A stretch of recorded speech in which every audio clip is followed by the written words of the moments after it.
こんにちは。 JP コンサルタント趣味の部屋です。今日はど素人が自宅の壁を修理する動画というのをやってみました。私は家の修理なんてやったことがないわけですけれども、コーキング剤とか、そういったものも、防水用のシール用のゴムとかね、扱ったこともないのに、サイディングの目地の補修をそれを使ってやってみようという風な動画です。皆さんのお宅にも、お宅の家ここら辺が傷んでますよとかって言ってくる業者いるじゃないですか。もう鬱陶しくてしょうがないのは事実なんですけども、本当にひどい場所があったんでやらなくちゃと思って、今回動画撮影兼ねて自分でやってみました。これが処理前の状態でして、サイディング2枚のサイディングの間に隙間があってボロボロになっているの分かりますでしょうか。かなりボロボロになっちゃって落ちちゃってます。もう後ろがかなり見えちゃってますね。綺麗なやつはこんな感じで、サイディングとサイディングの間がみっちりとこうゴムというか樹脂で埋まっているっていうのが正常な状態ですね。これはもう割れてもいないし綺麗なもんです。で、何もやったことがない以上結構買わなきゃいけないっていうことになっちゃいました。といっても1500円ぐらい、2000円しない感じでしたけどね。はい。で、買ったのは、ハサミはね持っているとして、皆さんのお宅でないものがあるとしたらば、例えばこれ、まずスクレーパーですね。シール剥がしを使いました。ただ手持ちのシール剥がしだったんで、長い間使っててちょっと変形しちゃってて、刃が出るのがこうスムーズにいかなくて、ちょっと今ハサミで押し広げたりとかしました。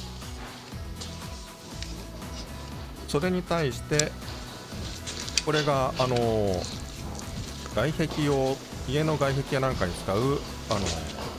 コーキング剤、シーリング剤ですね。で、色はアンバーのものを買いました。このキャップの色と同じです。他に色として白と黒とベージュが売っていました。後で塗装したりして色調整するの大変ですから、最初からこういった色がついてあるやつが便利ですよね。そして次にガンとかってやつですね。こんな取り付けてますけれども、これがコーキングガンとかって言ってるやつです。こうやってハンドル握ると棒が押し出されて、グリスというかシリコンを押し出すというふうなものになっています。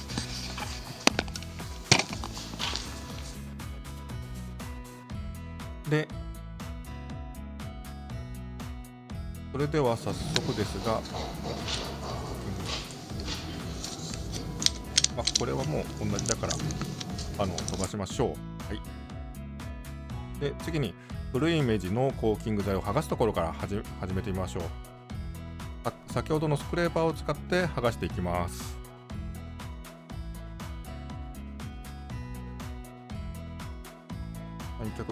ちょっとバタつい、危ない。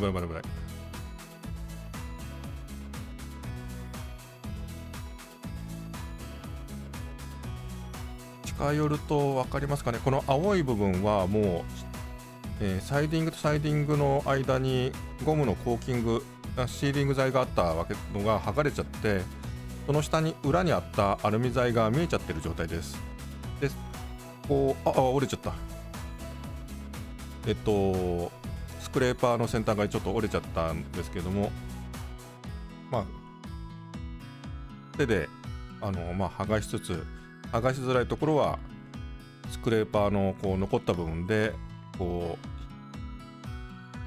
隙間を広げてシーリング剤を剥がしていくという感じでしていきます。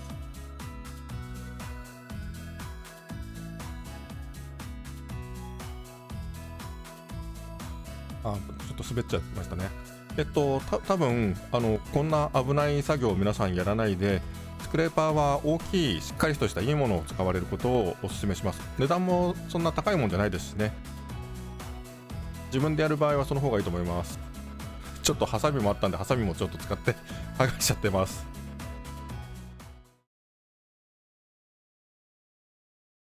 でもハサミだとやっぱしうまくいかないです、全然。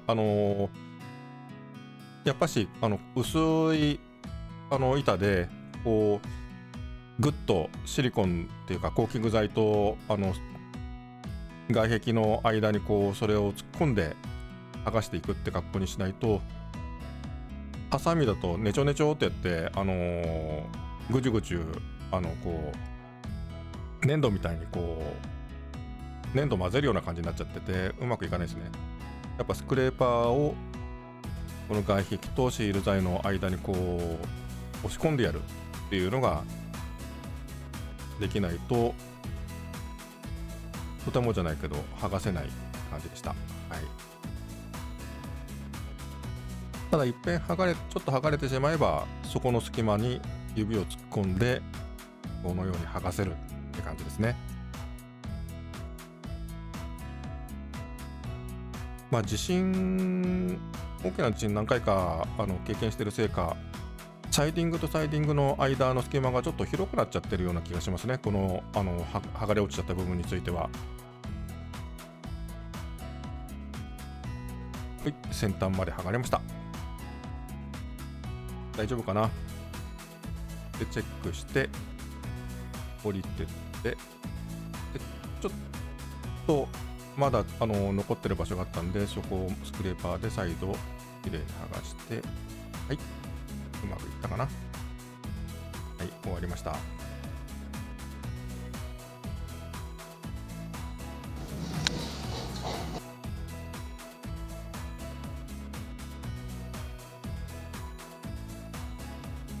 それでは新しいコーキング剤を充填していきましょう。先ほどセットした、コーキング剤をコーキング外にセットしたものを握ってまた登っていきます。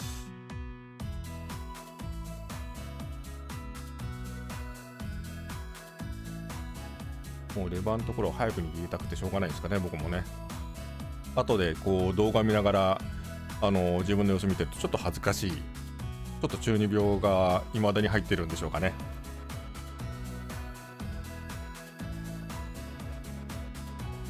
でここで動作確認のためにハンドルをちょっと握ってみるわけですが、全然出ない、動かない、ハンドルが動かない。なんでだ、おかしいと思ってよくよく注意書きを読んでたらば、取り付ける前にやんなきゃいけないことがもう一つありました。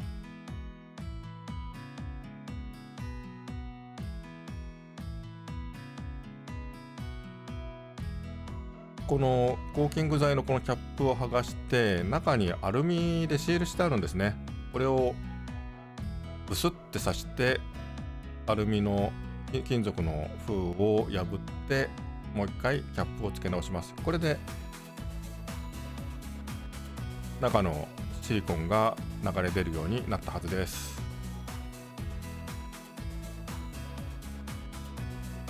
はい、ハンドル動かしたらばちゃんと動きます。まだちょっとガタついてますね。もう一回はめ直しをして、はい、大丈夫大丈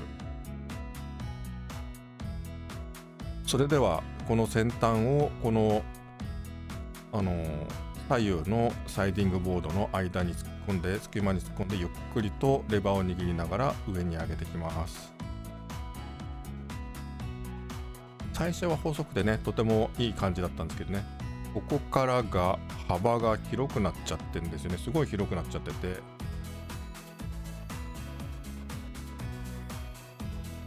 こうケーキのなんか作ってる時のようにチューブをこうゆっくりとこう動かしながら上の方にずっと持ち上げてってます。ちょっと下手くそなケーキ屋さんになった気分ですね。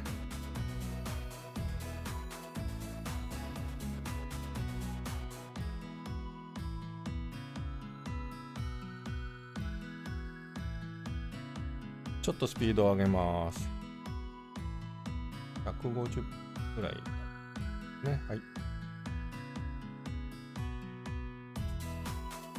ょっと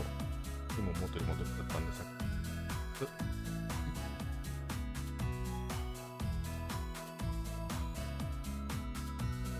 ちょっと画面戻してすいません。どちらにせよスピードを上げてこうやって見た方が多分ストレス感じずに見れると思うので、ちょっとご容赦ください。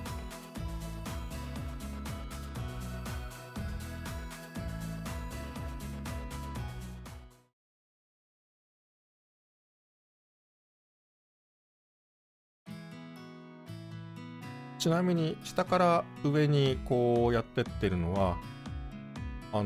上から下にやってってまた上からなんかの理由で途切れたりして上から下にもう一回上からかぶせてやると隙間がもしかしたらば斜め上から斜め下に抜くような格好で隙間ができるかもしれないじゃないですか。上から入った水が下の方に流れ込んでいって中に入っちゃうって可能性があるかなと思ったんで、そうならないように下から塗ってって、もしも何かあった時にはまた下から上に塗るってやれば、外壁の中に水が入って中のボード本体の木の板やなんかを傷めることはないかなという感じで作業してます。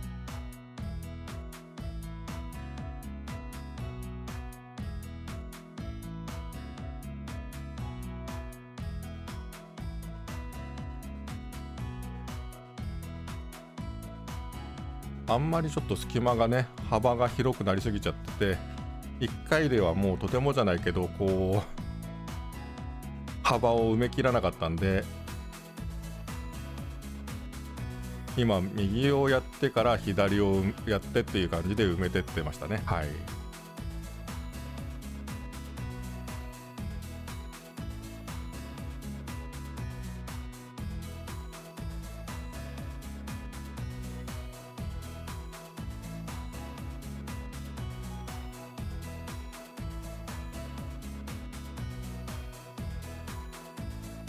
うちはこのサイディングボードとボードの間、先ほどの銀色のアルミ板が間に入ってて、直に日照に日の光が入らないように設計されてるんで、水もこうちょっとそれも妨げてくれますし、一応上まで切りましたね。一応終わりました。うちはそんな感じなんで、コーキング剤がこう割れたりとかしたからといっていきなり中の防水シートだとか、木材が露出するなんてことはないので、そういった意味ではあれだけ放置しても家の耐久性にはそんな影響がないっていう風になってるんですけども、もしかしたらば他のお宅ではそういう風になってなくて、サイディングボードとサイディングボードの間のこのゴムのコーキング剤が剥がれたりしたらば、中の防水シートだとか木材が影響を受けてしまうってお宅もあるかもしれません。そういう場合はとにかく日の光だとか水だとかが入らないように応急処置でもいいからコーキング剤を塗ってしまって、あとプロに任せるっていうのも一つの手です。急いでやった方、その場合はそういうお宅は急いでやった方がいいような気がしています。はい。ということでまずは終わりました。それでは結果発表。作業前と作業後の比較をしてみます。一番左は劣化してなかった部分の拡大した絵です。で、真ん中は今回修理した部分の拡大したものです。ちょっとピンボケになってるのは離れた場所からデジタルズームをしてるせいなんですけども、で一番右が作業終わった後です。真ん中と左と同じビデオカメラで撮影したかったんですけども、ピカピカしちゃってまして、遠くからこう撮ったやつ見てみたんですけども、いや光ってて分かんないなっと思って、それで動画の中から GoPro で撮った絵を拡大したものを載せました。そのため色が全然ちょっと違って見えているんですけども、同じ色です。実は光の加減もあるかもしれませんが、カメラのRGB の出具合っていうものの差もあります。あとあれですね、赤外線やなんかを受けて右だよね、真ん中と左サイオニクスのオーロラ使ってるんで、赤外線の影響で見た目と違った色に見えちゃってるって可能性もありますよね。はい。そういったところはちょっと無視して、ボロボロになってた真ん中のやつがツルツルじゃないけれども、なんかうまいこと茶色いチョコレート状の色のものでちゃんと充填されているねと、暇なく充填されてますという状態になっているのが分かると思います。ただ出来合いはちょっとこの写真じゃ分からないかもしれませんが、腕の悪い料理パティシエって言わないよね。ケーキ作ったことのない人がクリームを絞ってるっていうような感じのちょっとボコボコした出来合いになってしまってます。綺麗にしたい時には全然この状態から66ナイロンとかテフロンの棒かなんか買ってきて、上からスーって撫でてやると、そうすると一番左の劣化なしと同じようなツルツルしたくぼんだ形を作れると思いますが、今回は自分の家をやっただけなので、これでいいんじゃないかなと思ってます。